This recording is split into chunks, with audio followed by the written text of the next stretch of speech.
Bonjour, c'est Pauline de chez ACT. Dans cette nouvelle vidéo, je vais t'expliquer les résultats de notre dernière étude menée au sein de notre centre de recherche à l'Université libre de Bruxelles. Tu t'en souviens peut-être, il y a 1 an, nous avions publié une vidéo qui portait sur l'analyse des productions vocales et verbales d'enfants autistes âgés entre 3 et 5 ans avec des niveaux de langage très variés. Pour la suite de la vidéo, cette première étude sera appelée temps 1, comme vous pouvez le voir en haut à droite de l'écran. Je vous fais maintenant un bref résumé, mais si vous voulez connaître les détails de l'étude, je vous invite à suivre le lien qui sera dans la barre d'informations sur YouTube. En gros, nous avions enregistré toutes les vocalisations et tout le langage des petits participants à cette étude pendant qu'ils étaient en train de jouer avec un de leurs parents et pendant qu'ils étaient en train de jouer avec une expérimentatrice. Sur base de ces enregistrements, nous avions pu identifier 5 différents groupes d'enfants qui correspondaient chacun à différents profils de production vocale et verbale. C'est-à-dire que les enfants au sein d'un même groupe avaient des profils de production vocale et verbale similaires. 3 groupes avaient été identifiés comme étant composés d'enfants non ou minimalement verbaux, avec des profils de production différents, et 2 groupes avaient été identifiés comme étant composés d'enfants verbaux, avec des niveaux de langage différents.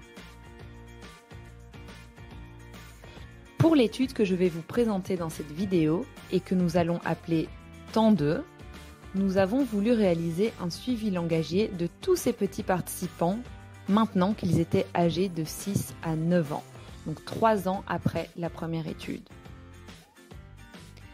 Nous avons donc recontacté les parents et sur les 59 enfants qui avaient participé à notre première étude, 35 parents ont répondu favorablement à notre invitation pour la deuxième étude.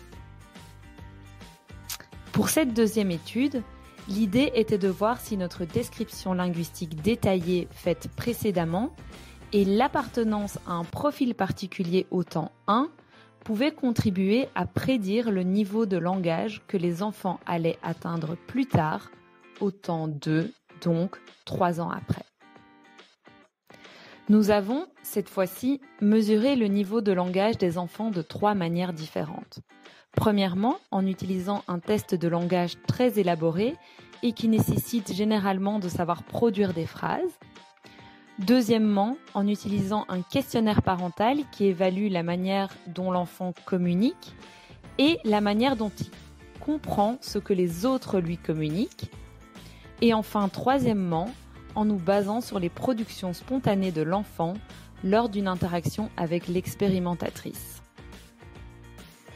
Les résultats à ces 3 façons d'évaluer le langage ont montré que, au temps 2, la moitié des enfants étaient minimalement verbaux.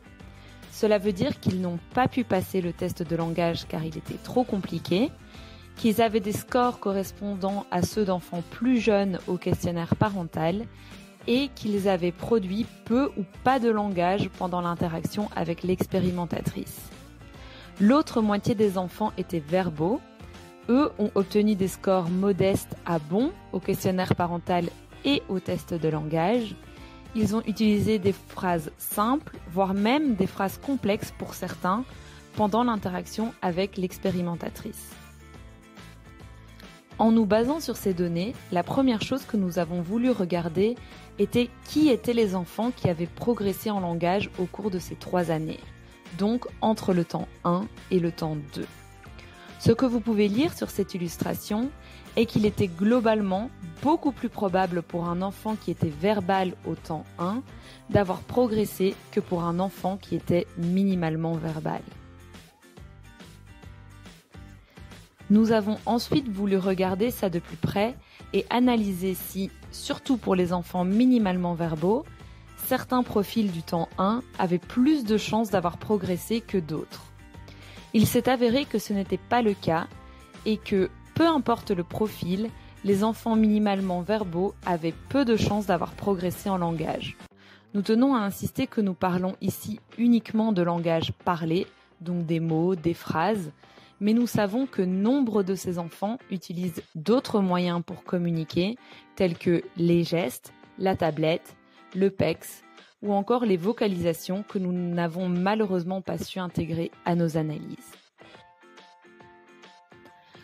Pour conclure cette petite étude de suivi langagier, contrairement à nos attentes, les 5 profils que nous avions identifiés au temps 1 n'ont pas réellement permis de prédire plus précisément le développement langagier des participants à l'étude, ou en tout cas pas au-delà de la distinction traditionnelle entre enfants verbaux et enfants minimalement verbaux. Il demeure cependant primordial d'identifier les caractéristiques individuelles de chaque enfant qui pourraient contribuer à prédire leur trajectoire de développement du langage. Et le centre de recherche ACT continue à poursuivre ses recherches dans ce sens. En attendant, nous tenons à vous remercier pour votre intérêt. Merci de nous aider à faire avancer la recherche sur l'autisme et surtout, 1000 merci à toutes les familles qui ont participé à cette étude. À bientôt!